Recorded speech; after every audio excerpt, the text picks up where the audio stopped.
Innal hamdalillah nahmaduhu wa nasta'inuhu wa nastaghfiruh wa na'udzu billahi min shururi anfusina wa sayyiati a'malina may yahdihillahu fala mudilla lahu wa may yudlil fala hadiya lahu asyhadu an la ilaha illallah wahdahu la syarika lahu wa asyhadu anna Muhammadan abduhu wa rasuluh alladzi la rasula wa la nabiyya ba'dah. Ya ayyuhalladzina amanu taqullaha haqqa tuqatih wa la tamutunna illa wa antum muslimun. Amma ba'd. Bapak dan Ibu kaum muslimin dan kaum muslimat yang dirahmati oleh Allah Subhanahu wa taala. Pada malam hari ini kita lanjutkan pembahasan dari tafsir surah Al-An'am, yaitu ayat yang ke-114 dan seterusnya. Allah SWT berfirman, A'udzubillahi minasyaitonirrajim.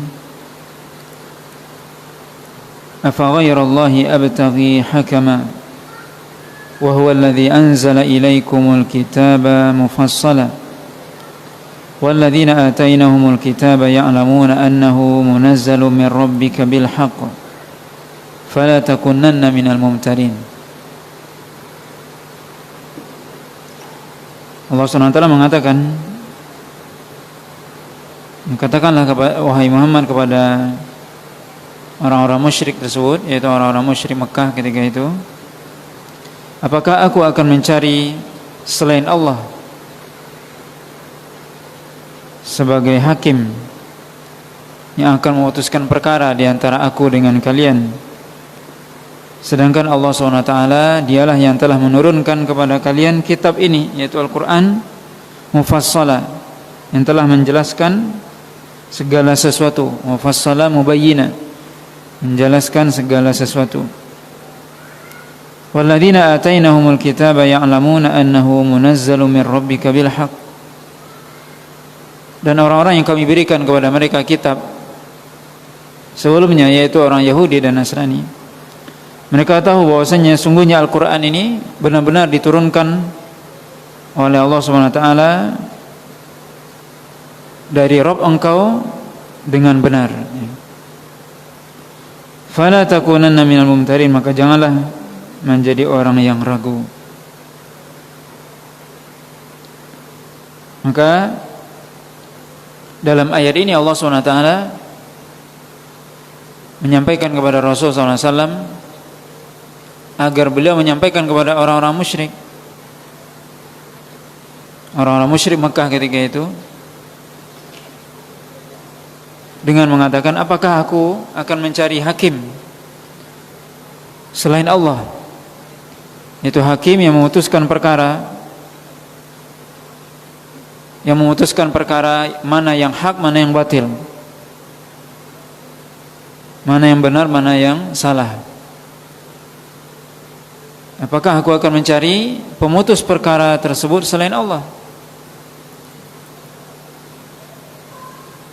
Padahal Allah SWT yang menurunkan kitab ini, Al-Quran, yang mana di dalam Al-Quran sudah dijelaskan, di dalamnya ada yang hak, ada yang batil.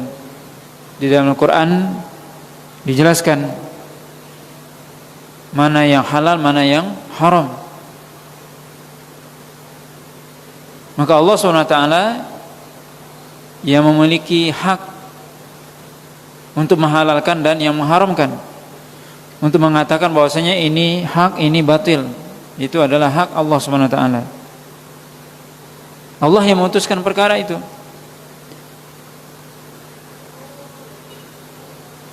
Bukan makhluk. Maka kalau mencari hakim yang sebenarnya yang memutuskan perkara, yaitu hanya Allah SWT. Dan orang-orang ahlul kitab sebelum engkau wahai Muhammad, kata Allah, sudah mengetahui itu. Orang Yahudi dan Nasrani mengetahui bahwasanya Al-Quran ini, yang mana di dalam Al-Quran ini sebagai hakim pemutus perkara. Di dalam Al-Quran dijelaskan mana yang hak, mana yang batil. Di dalamnya dijelaskan mana yang boleh, mana yang tidak. Maka orang Yahudi dan Nasrani itu tahu bahwasanya Al-Quran ini diturunkan dari Allah SWT.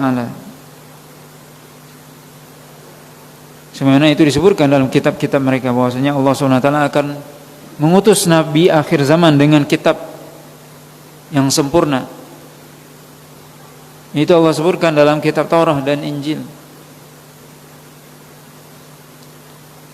Kemudian Allah SWT katakan, "Fala takunanna minal mumtarin." Janganlah Anda menjadi orang yang ragu karena berbagai macam propaganda orang-orang musyrik dan sebagainya. Kemudian ayat selanjutnya Allah katakan, "Wa tammat kalimatu rabbika sidqan wa adlan. La mubaddila li kalimatihi wa huwas samiul alim." Sungguh telah sempurna. Tammat artinya sempurna. Kalimatu rabbik, yaitu perkataan Allah SWT, hukum Allah, sidqan wa adlan, telah sempurna kebenarannya dan telah sempurna keadilannya. La mubaddila li kalimatihi, tidak ada yang bisa mengubah kalimat-kalimat Allah SWT, ketetapan Allah SWT, perintah Allah SWT. Wa huwas samiul alim, dan Allah SWT Maha mengetahui. As-Sami', ya, Maha mendengar, Al-Alim, Maha mengetahui.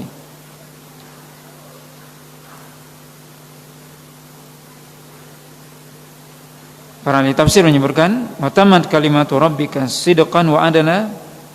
Sidqan fima qala wa adalan fima hakama, artinya benar. Kalimat Allah SWT Al-Quran ini sudah sempurna, maka benar sudah sempurna. Sidqan fi maqala, yaitu benar dalam perkataannya, artinya Al-Quran itu benar. Apa yang disebutkan oleh Al-Quran, yang disampaikan dalam Al-Quran, berita yang sudah lewat dan yang akan datang, itu semuanya benar. Allah SWT memberitakan dalam Al-Quran berbagai macam berita, baik itu berita masa lalu ataupun masa yang akan datang. Maka itu semua adalah sidqan, benar. Wa adlan, adlan artinya adil. Adil dalam perintahnya, adil dalam larangannya. Artinya Allah SWT memerintahkan sesuatu dengan penuh keadilan.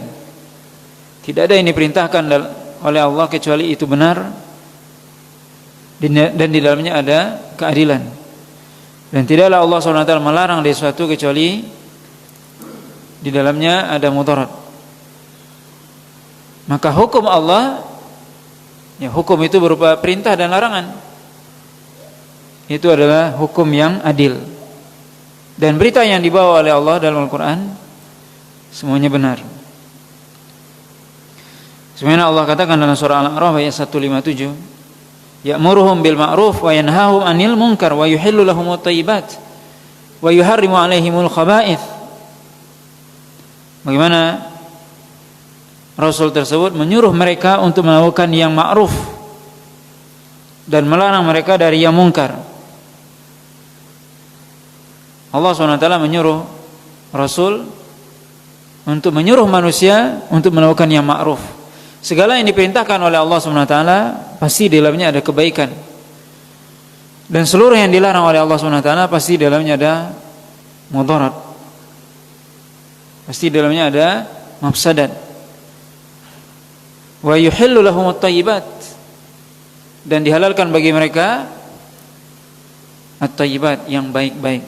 Maka seluruh yang halal itu pasti di dalamnya ada kebaikan. Wa yuharrimu 'alaihimul khaba'ith, dan diharamkan al-khaba'ith, yang buruk. Semua yang diharamkan oleh Allah, oleh syariat adalah buruk. Di dalamnya ada mudarat, mafsadat.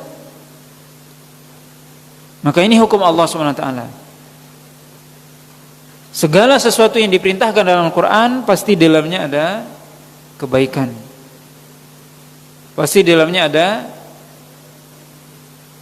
hal-hal yang baik, maslahah. Segala sesuatu yang dilarang dalam Al-Quran pasti dalamnya ada keburukan, kejelekan atau mafsadah. Dan ini bentuk keadilan Allah SWT. La mubaddila li kalimatihi, tidak ada satupun manusia, makhluk ini yang bisa merubah ketetapan Allah, merubah kalimat Allah, merubah firman Allah SWT, baik di dunia ataupun di akhirat. Termasuk tidak ada yang bisa merubah ketetapan Allah SWT. Seluruh yang sudah ditetapkan oleh Allah SWT, seluruh yang sudah diperintahkan, yang dilarang, itu semua tidak ada yang bisa merubahnya. Kita semua sebagai makhluk wajib mengikuti. Wa huwas sami'ul alim, Allah SWT Maha mendengar segala macam perkataan manusia, perkataan makhluknya. Al-alim, mengetahui seluruh gerakannya, seluruh perbuatannya, baik yang tampak ataupun yang tidak, yang tersembunyi ataupun yang terang-terangan. Dan Allah SWT melihat, dan Allah SWT Maha mendengar dan mengetahui. Maksudnya di sini bukannya sekedar mendengar dan mengetahui, tapi memberikan balasan. Allah SWT mendengar yang baik, maka Allah akan berikan balasan yang baik. Mengetahui orang yang melakukan kebaikan, maka Allah beri balasan. Dan begitu seterusnya, atau sebaliknya. Kemudian ayat selanjutnya Allah katakan, wa in tuti aktsara man fil ardi yudilluka an sabilillah iyattabi'una illa dhanna wa inhum illa yakhrusun. Jika engkau wahai Muhammad, kata Allah SWT, mengikuti kebanyakan manusia yang ada di muka bumi ini, maka mereka akan menyesatkan engkau dari jalan Allah SWT. Tidaklah mereka itu kecuali mengikuti prasangka saja, dan tidaklah mereka kecuali hanya mereka-reka saja. Maka ayat ini menjadi dalil bahwasanya kebenaran itu tidak bisa diukur dengan banyaknya orang yang melakukannya. Sebagaimana sebaliknya juga kebatilan tidak bisa diukur juga dengan sedikitnya orang yang melakukannya. Bisa jadi sebaliknya. Kebenaran dan kebatilan diukur dengan Al-Quran dan Sunnah Nabi SAW. Apakah yang dia lakukan itu benar? Yang dilihat adalah ini sesuai dengan Al-Quran atau tidak, ini sesuai dengan hadis Nabi atau tidak. Bukan dilihat banyaknya yang orang yang melakukannya, atau sedikitnya orang yang melakukannya. Bukan itu yang jadi patokan, bukan itu yang menjadi standar penilaian.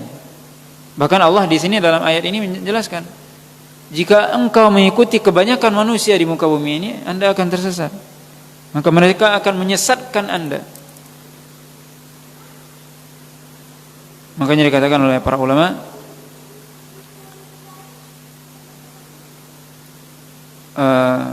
wala taghtar bi kathrati al-halikin wala tastawhish bi qillati salikin. Jangan Anda tertipu dengan banyaknya orang yang melakukan sesuatu atau orang yang terjatuh dalam perbuatan yang buruk,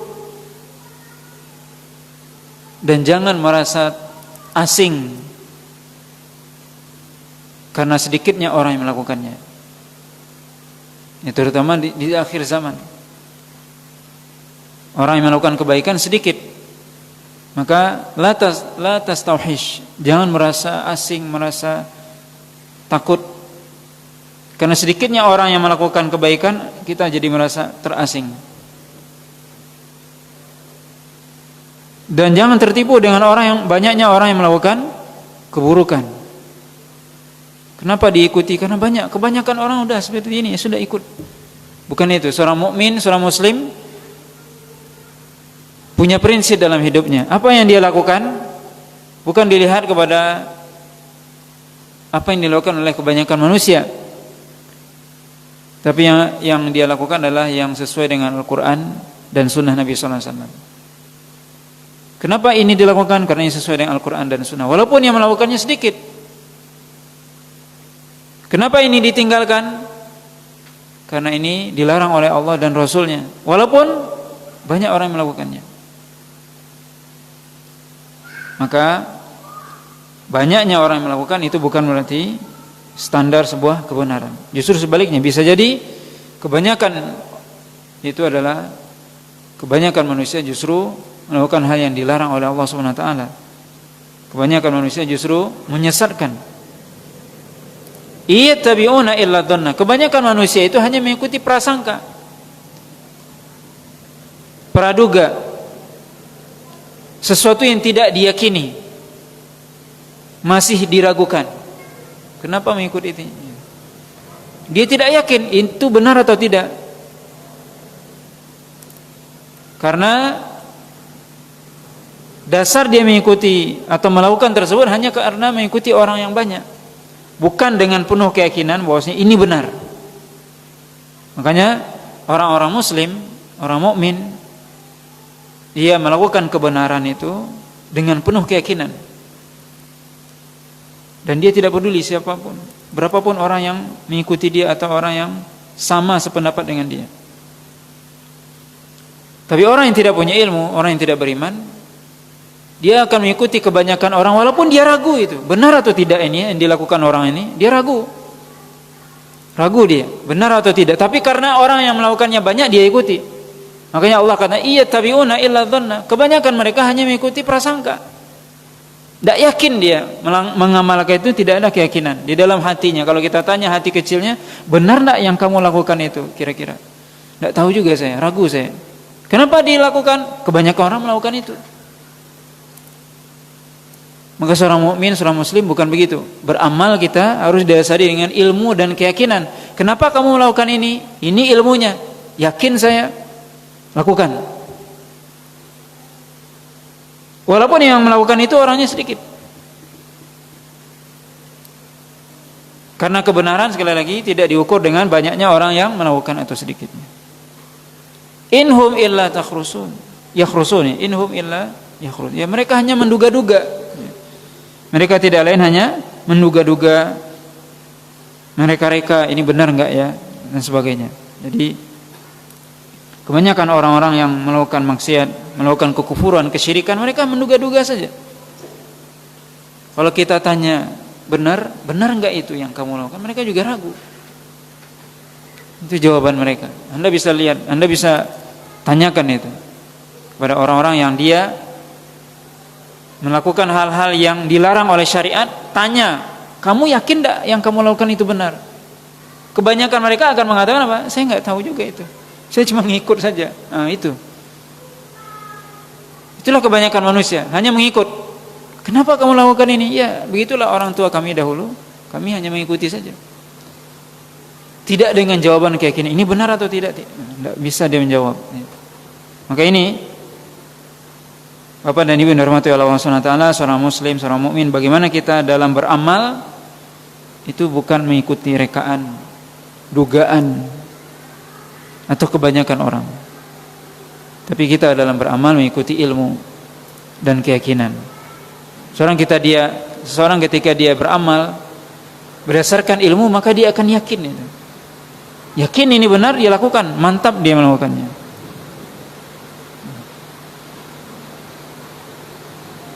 Kemudian Allah SWT melanjutkan, Inna rabbaka huwa a'lamu man yadhillu an sabili, huwa a'lamu bil muhtadin. Sungguhnya Rabb engkau, dialah yang tahu siapa orang yang tersesat dari jalannya. Allah SWT lebih tahu siapa orang yang tersesat dari jalan Allah SWT. Wa huwa a'lamu bil muhtadin, dan Allah SWT juga tahu, lebih tahu siapakah orang-orang yang mendapatkan petunjuk. Siapa yang tersesat? Itu orang yang beramal tanpa ilmu. Orang yang beramal dengan dasar dugaan, praduga. Siapa yang di atas petunjuk? Orang yang beramal berdasarkan ilmu dan penuh keyakinan. Kemudian Allah lanjutkan, fakulu mimma dzukira smullahi alaihi in kuntum biayatihi mu'minin. Allah SWT mengatakan, makanlah dari apa-apa yang disebut nama Allah atasnya jika kalian beriman terhadap ayat-ayatnya. Maka ayat yang ke-118 ini akan bercerita tentang bagaimana seorang muslim, seorang mukmin yang dibolehkan memakan dari hewan yang disembelih yang disebut nama Allah ketika menyembelihnya. Dan ini adalah hukum Allah SWT.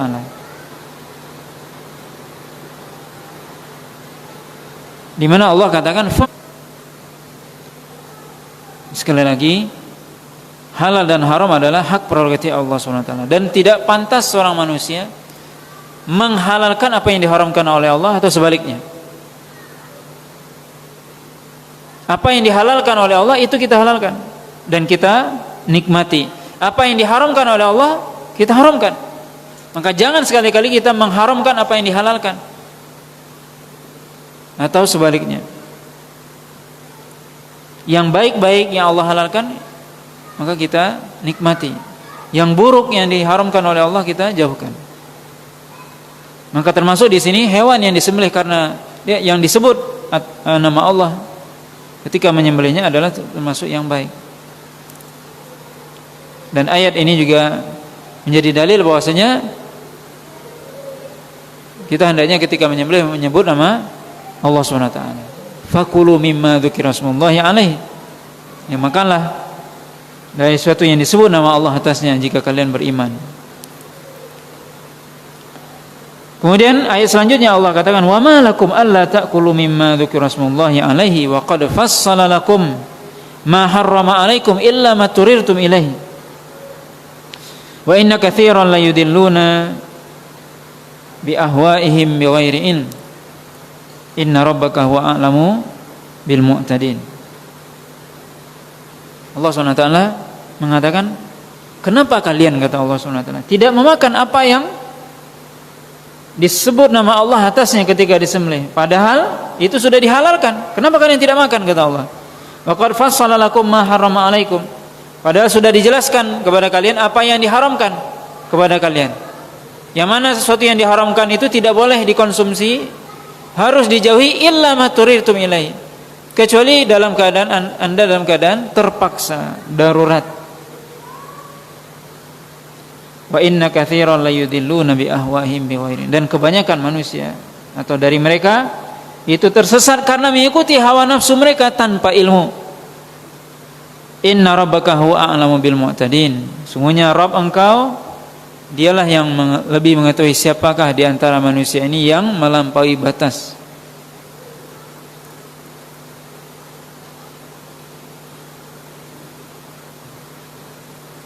Maka Allah SWT ya memanggil atau mengajak.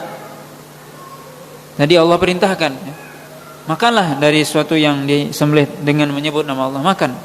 Itu sebagai nikmat dari Allah SWT, rezeki dari Allah. Jadi Allah katakan lagi, ulangi lagi, kenapa kalian tidak mau makan apa yang sudah disembelih dengan nama Allah? Artinya apa? Sesuatu yang disembelih, hewan yang disembelih dengan nama Allah halal untuk kita konsumsi. Jangan ragu untuk memakannya, karena itu adalah sesuatu yang halal.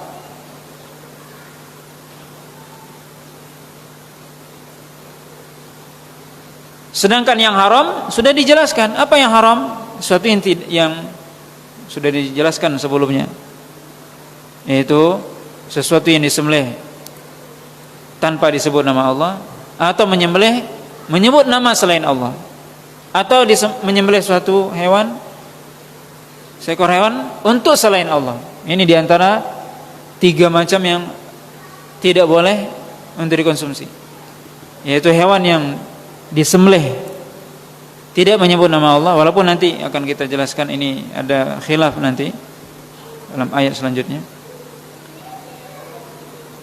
Yang kedua, yang disembelih tapi disebut nama selain Allah.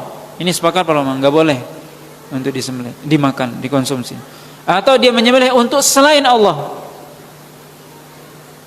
menyembelih untuk selain Allah yang tidak dihalalkan.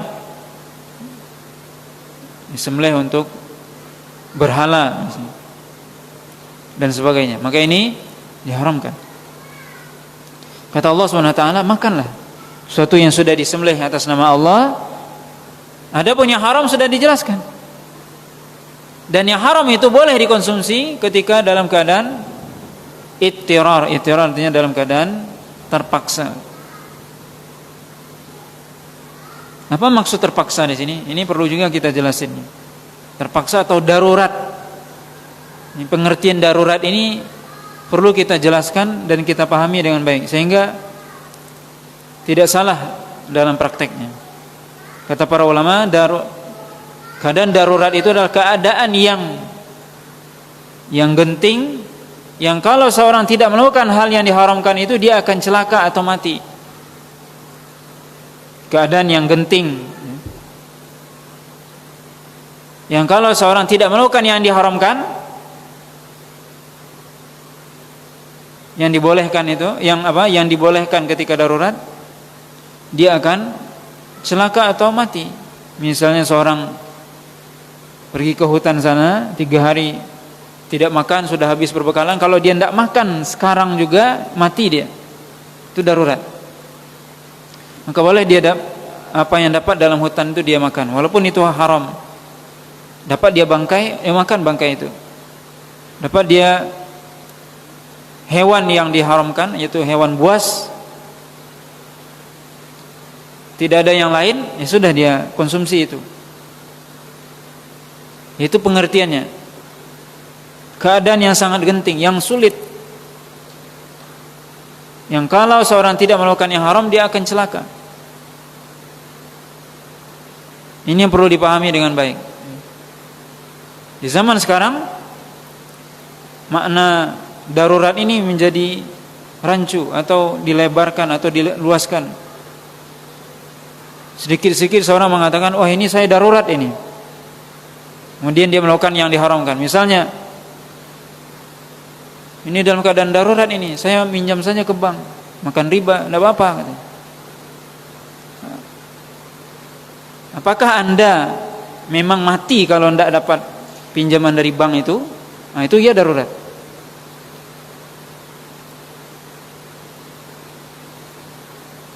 Maka ini yang perlu dipahami. Banyak orang yang mengatakan, saya darurat ini. Pengen dia dapat rumah atau kendaraan. Apakah Anda tidak punya rumah? Mati? Tidak. Dan tidak perlu Anda punya rumah. Cukup hanya menyewa rumah kan bisa. Tapi ada orang-orang yang dia harus beli rumah saya. Siapa yang mengharuskan? Itu bukan darurat. Itu kendaraan misalnya, sesuai dengan kemampuan.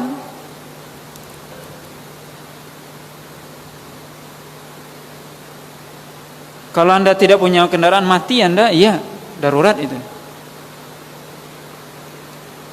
Tapi kan enggak mesti Anda punya. Mungkin Anda bisa nyewa dan sebagainya, atau jalan dan sebagainya. Atau enggak mesti, ya sesuai dengan kemampuan. Di zaman sekarang banyak orang yang bermudah-mudahan dengan mengatakan, "Oh, ini saya darurat." Kemudian dia berani melanggar perintah Allah SWT. Dia minjam bank dan sebagainya, kredit riba dan sebagainya, dengan mengatakan ini darurat. Maka makna darurat ini yang perlu didudukkan dengan benar. Allah SWT memberikan contoh ini. Darurat dalam hal apa? Makanan. Yang kalau orang tidak makan lagi dia mati. Boleh dia makan daging babi misalnya. Begitu juga kita dalam kehidupan kita ini.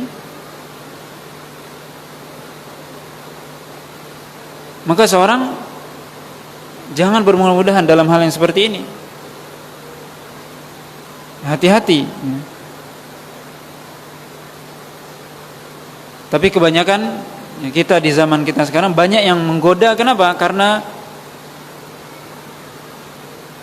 penampilan, ataupun karena ya kebanyakan manusia kan punya kendaraan, masa saya enggak misalnya. Maka hendaknya kita bertakwa kepada Allah sesuai dengan kemampuan kita. Jangan kita berani menerjang larangan Allah SWT dan menganggap remeh dengan alasan darurat. Apakah benar itu? Sudah pada porsinya atau tidak itu darurat?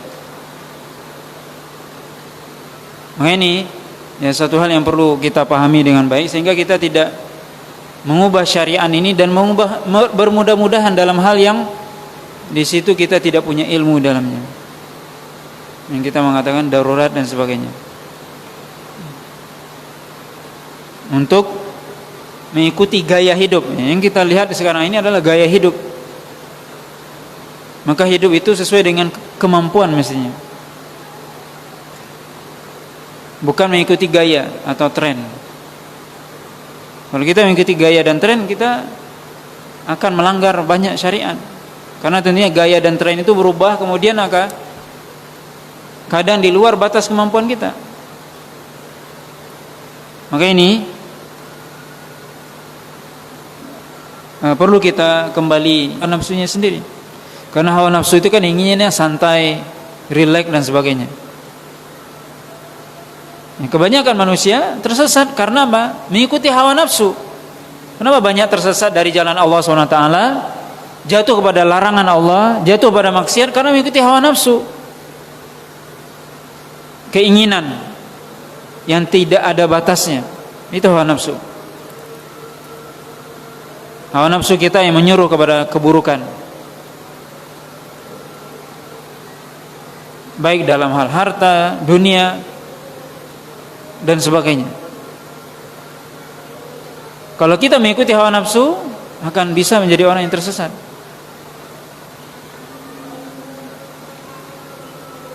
Inna rabbaka huwa a'lamu bil mu'tadin. Sungguhnya Allah SWT lebih mengetahui orang yang melampaui batas. Melampaui batas. Allah SWT sudah menggariskan, membuat batas. Ini yang dihalalkan, ini yang diharamkan. Kemudian dia lewati batas itu. Ini halal, lakukan yang halal saja. Yang haram jangan dilewati. Maka kalau kita melakukan maksiat, berarti kita melampaui batas, melewati batas. Karena maksiat itu adalah ibaratnya batas. Jangan lewati ini, kata Allah. Jangan makan yang diharamkan misalnya. Jangan makan yang tidak disembelih dengan nama Allah misalnya. Atau jangan lakukan ini batas namanya. Terus dia lakukan, berarti apa? Melampaui batas yang sudah ditetapkan oleh Allah SWT.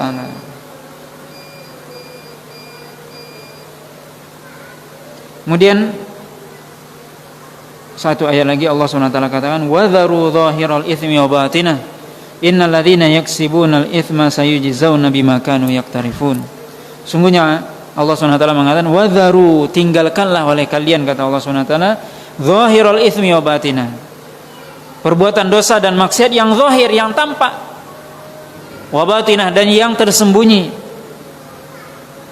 Imam Mujahid mengatakan maksiyah fis sirri wal alaniyah, yaitu tinggalkan seluruh perbuatan maksiat yang zahir, yang nampak, yang kelihatan, yang terdengar oleh manusia, orang lain, wa batinah, yang tersembunyi.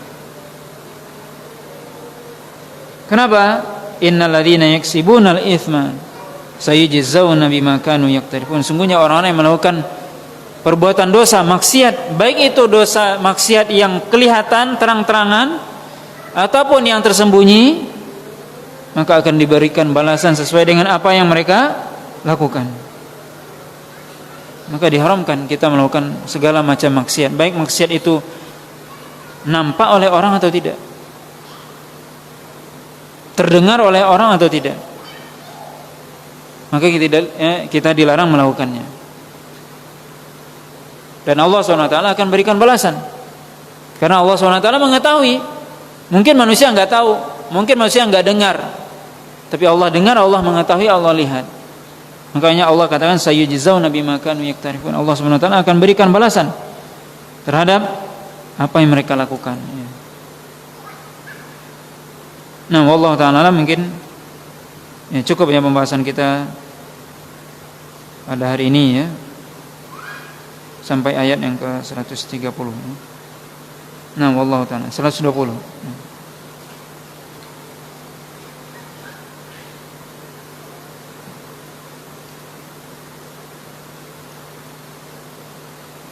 Ada orang yang berpikir, ini ada pertanyaan nih. Ada orang yang berpikir ketika melihat kajian sunnah yang banyak terus diposting di media sosial, berbondong-bondong mereka berbangga dengan apa yang telah terjadi.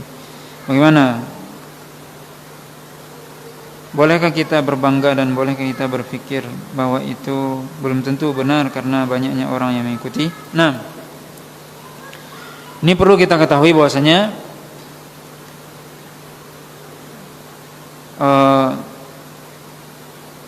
senang terhadap kebaikan itu adalah suatu hal yang baik. Kita senang orang dapat hidayah, kita senang banyak pengajian misalnya, itu adalah kebaikan. Dan kita tidak senang kalau banyak terjadi maksiat.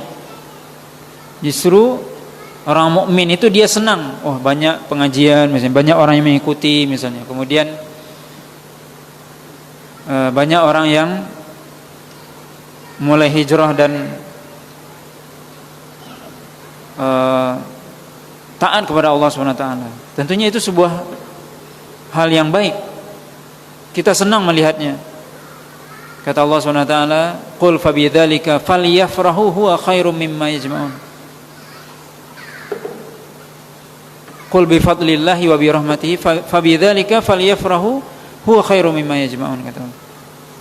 Katakanlah, dengan karunia Allah dan rahmatnya lah kalian hendaknya bergembira, dan itu lebih baik daripada yang mereka kumpulkan, itu orang-orang musyrik dan kafir.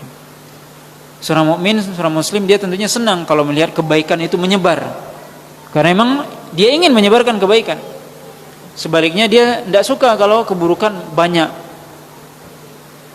Tentunya tugas kita memperbanyak kebaikan di mana saja, di semua lini, termasuk media sosial. Kita memperbanyak kebaikan. Cara kita memerangi keburukan adalah dengan memperbanyak kebaikan. Itu yang perlu dipahami.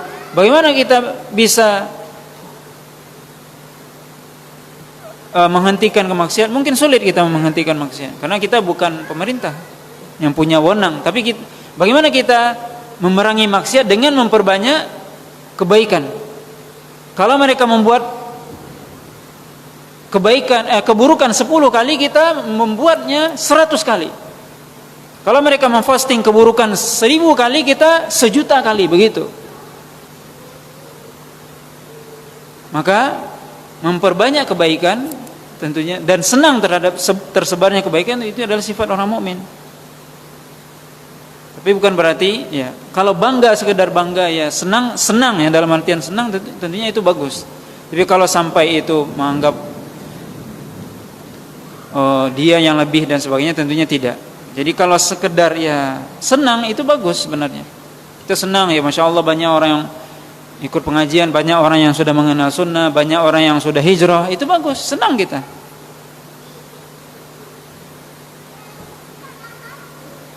Bukan berarti seperti tadi jangan, apakah termasuk apa tadi, mengikuti kebanyakan orang yang berkomitmen? Tidak. Karena yang jadi barometer apa? Al-Quran dan Sunnah. Yang disebarkan itu apa? Yang kita senangi itu apa? Yang kita senangi itu kebaikan, ya berarti baik. Dan tentunya banyak itu juga relatif. Kalau misalnya ini kita di sini di suatu kampung mayoritas muslim, ya berarti kebanyakan banyak di situ kebaikan. Tentunya banyak yang melakukan kebaikan. Bukan berarti artinya dengan ayat tadi, oh kalau kamu ikuti kebanyakan orang di kampung itu, memang mayoritas muslim di situ dan mereka melakukan kebaikan, bukan begitu maksudnya ayat tadi ya. Artinya dia mengikuti kebanyakan orang yang memang yang dilakukan oleh orang tersebut mungkar. Maka ayat tadi wa in tuti aktsara man fil ardi itu maksudnya adalah bahwasanya kebenaran itu tidak bisa diukur dengan hanya, ingat hanya, ada kalimat hanya. Tidak hanya dengan kebanyakan orang, tapi dilihat apa? Ini sesuai dengan Al-Quran dan Sunnah. Tapi tidak menutup kemungkinan bahwasanya di suatu daerah, suatu kampung banyak orang yang melakukan kebaikan, lebih banyak orang yang melakukan kebaikan daripada keburukan. Bukan bola ya artinya kita balik pula, bukan begitu ya. Tapi ini adalah secara umum ya disebutkan yang menjadi standar dari sebuah kebaikan itu bukan hanya melihat jumlah. Jadi ini lihat ini sesuai dengan Al-Quran dan Sunnah atau tidak. Kalau sesuai Al-Quran dan Sunnah ikuti. Banyak atau sedikit orangnya itu tidak menjadi perhatian bagi kita. Tapi tentunya kalau kita bandingkan juga sekarang misalnya, mana yang lebih banyak? Orang yang melakukan kebaikan apa keburukan? Banyak keburukan. Kalau kita mau bandingkan di dunia ini semua, sekarang berapa jumlah manusia di muka bumi ini? Konon kabarnya berapa? 7 miliar lebih kurang kita hari ini. Muslimnya berapa? Enggak sampai 2 miliar. Jadi mana yang lebih banyak? Enggak sampai sepertiga. Jadi mana yang lebih banyak? Muslim apa kafir? Di dunia ini sekarang ini. Mana yang lebih banyak? Kafir. Musyrik yang lebih banyak. Enggak sampai muslim itu 2 miliar, enggak sampai. Sedangkan jumlah manusia hari ini 7M. Berarti gimana? Mana yang lebih banyak? Kalau kita lihat secara keseluruhan, ya tentu lebih banyak orang musyrik, orang kafir. Maka kata Allah SWT tadi jangan mengikuti ya, kebanyakan orang. Dan memang kita lihat akan lebih banyak orang-orang yang melakukan maksiat. Apalagi di akhir zaman, semakin akhir zaman ini akan semakin banyak apa? Keburukan, akan semakin banyak maksiat, akan sedikit ilmu. Semakin dunia ini semakin akhir zaman, dia akan semakin sedikit kebaikan ya. Nah, wallahu ta'ala alam. Subhanakallah bihamdika asyhadu an la ilaha illa anta astaghfiruka wa atubu ilaik. Wa sallallahu ala nabiyyina Muhammadin wa ala alihi washabihi wasallam. Wassalamualaikum warahmatullahi wabarakatuh.